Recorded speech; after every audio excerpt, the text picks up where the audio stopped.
Selamat siang Adek. Selamat siang Kak. Silahkan duduk. Ada yang bisa saya bantu? Begini Kak, saya atas nama Strada.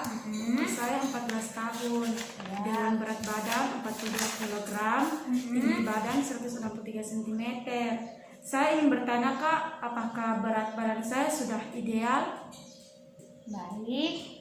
Kemudian apakah masih ada keluhan atau pertanyaan yang ingin Adek tanyakan? Saya juga ingin tahu tentang gizi seimbang untuk remaja Kak. Oke, baik.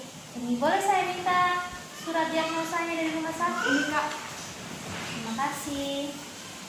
Oh, Adek mempunyai riwayat sakit dispepsia, mah atau lambung ya? Ya. Nah, saya kembalikan nanti. Saya tulis dulu dia punya data objektifnya Adik punya, dan sebagiannya nanti saya hitung dulu dia punya kebutuhan. Oke, baik. Pertanyaan yang pertama tentang Adek tadi. Adek usia 14 tahun dengan berat badan 42 kg, tinggi badan 163 cm. Ini saya sudah catat. Asesmennya antropometri IMT. IMT ini adalah rumus sama dengan IMT ini adalah indeks massa tubuh sama dengan berat badan per tinggi badan pangkat 2. Nanti hasilnya kayak begini, 42 kali 163 pangkat 2. Ini dibawa ke meter. Kalau dibawa ke meter, 163 bagi 100, jadi 1,63. Jadi 1,63 ini dikali 2. Dikali 2 hasilnya itu tuh disisihkan dulu. 42 ini dibagi lagi dengan ini, nanti hasilnya 25,7. Kemudian BBI. Nah, ini tinggi badan kurang 100 seperti ini, kurang 10%, kurang tinggi badan lagi. Ini 63, ini 63, hasilnya 56,7. Kalau untuk idealnya ada dengan tinggi badan 163 cm, berat badan idealnya tuh harusnya 53,55. Itu untuk berat badan ideal untuk wanita. Nah, ini di sini ada biokimianya juga tentang penyakit Adek. Adek juga mempunyai kebiasaan makan 3 kali sehari kan? Iya. Kurang menyukai selingan atau snack, tapi Adek menyukai sayur bayam, brokoli dan kangkung. Suka minum minuman air mineral dan ale-ale jambu biji. Terus riwayat makan Adek tidak ada alergi kan? Tidak. Hasil rekornya kita belum catat, ada di belakang. Ini nanti ini Adek pelajari. Nah, kemudian ini intervensi gizinya. Tujuan diet ini mengatasi masalah lambung, mencapai dan mempertahankan berat badan normal yang sekarang Adek sudah punya. Berat badan itu harus dipertahankan, tidak boleh turun dan tidak boleh naik. Dia punya syarat diet itu energi tinggi, protein tinggi, yaitu 1,1 sampai dengan 1,5 gram atau kilogram berat badan. Kemudian lemak cukup 20 sampai 30% dari kebutuhan energi total. Kemudian ini jenis dietnya TPI, itu artinya tinggi karbohidrat, tinggi protein. Bentuk makanan untuk Adek, karena Adek sakit lambung, sering sakit lambung, itu harus bentuk makanan lunak. Kalau cair itu kecuali Adek susah menelan makanan, jadi cair itu dimasukkan lewat selang. Ini perhitungan kebutuhan energi Adek menurut Alice Benedict. Kalau laki-laki punya 66, kalau perempuan punya 655. Ini 96 ini memang ada ya, bisa di dalam rumus. Kurang berat badan ini, hasilnya seperti ini. Kalau tinggi badan ini ini umur.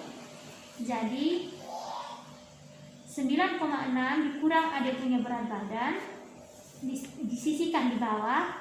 Kemudian 1,7 ini kurang 163 disisihkan ke bawah. Jumlahkan ini dulu, kemudian turunkan, dikurang 9,3 dari 4,7 kurang Adek punya usia. Jadi hasilnya ini kilokalori kebutuhan Adek. Kemudian ini rumus untuk mencari faktor aktivitas dan faktor stres. Ini kebutuhan Adek. Adek harus mencapai dia punya energinya ini 1346 kilokalori. Itu yang harus Adek konsumsi setiap hari supaya berat badan tetap normal. proteinnya 49,10 gram. Ini harus ada yang cukupi 1 kali makan. Timonef, ini menu untuk ada nanti. Ada bisa lihat, ini menu-menu sehari-hari dalam rumah. Oke Kak. Nah, terus saya akan menjawab pertanyaan kedua tentang gizi seimbang untuk remaja. Oke, baik. Kalau konsumsi gizi seimbang untuk anak remaja itu, menu gizi seimbang itu seharusnya menjadi pedoman bagi adik-adik usia SMP dari SD kelas. Seharusnya dari SD kelas 1 itu sudah harus mengonsumsi makanan seimbang sampai dengan remaja, karena itu akan mencakup ada punya pertumbuhan kembangan. Karena kalau ada kurang konsumsi makanan yang mengandung karbohidrat, protein, lemak, nanti terganggu pada adik punya pertumbuhan, kayak tinggi badan rendah atau tinggi badan pendek, berat badan tidak normal itu. Kemudian saat makan pun harus ada tersedia sumber karbohidrat. Kalau misalnya kita orang di sini roti jarang. Kalau karbohidrat itu bisa dari mie bihun, mie lopo timur bisa, beras, habis itu ubi talas, ubi kayu juga bisa, itu bisa. Kalau memang kita tidak ada roti, kentang juga bisa. Kalau sereal juga bisa, itu seperti oatmeal, yang makanan gandum itu tuh yang dicampur dengan susu. Kalau sumber protein pasti ada makan telur, ya, ikan, daging, tempe, tahu. Kalau sumber lemak itu tuh biasanya ada di minyak goreng, di margarin, atau lemak yang terkandung dari sumber protein telur dan ikan. Bisa juga minyak kelapa sawit juga bisa. Kalau sumber vitamin atau vitamin dan mineral itu tuh sayur dan buah. Seperti tadi ada suka makan brokoli, bayam. Bayam itu kandungan zat besinya tinggi. Itu bisa mengurangi anemia. Kan ada kan biasa menstruasi per setiap bulan. Nah itu tuh darah banyak yang keluar. Nanti ada pusing. Tambah lagi kalau ada kurang banyak makan, kurang banyak minum.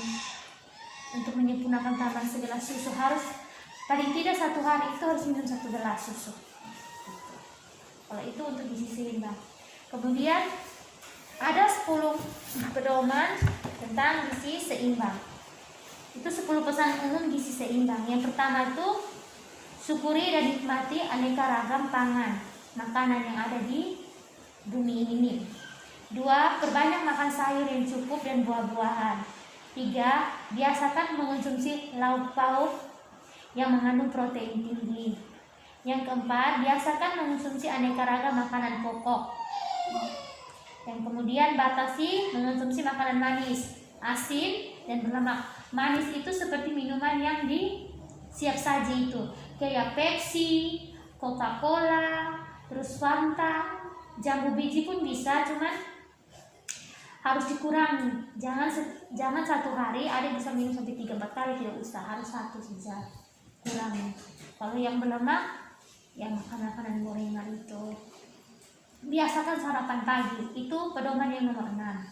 Kemudian yang 7, biasakan minum banyak air putih yang cukup dan aman.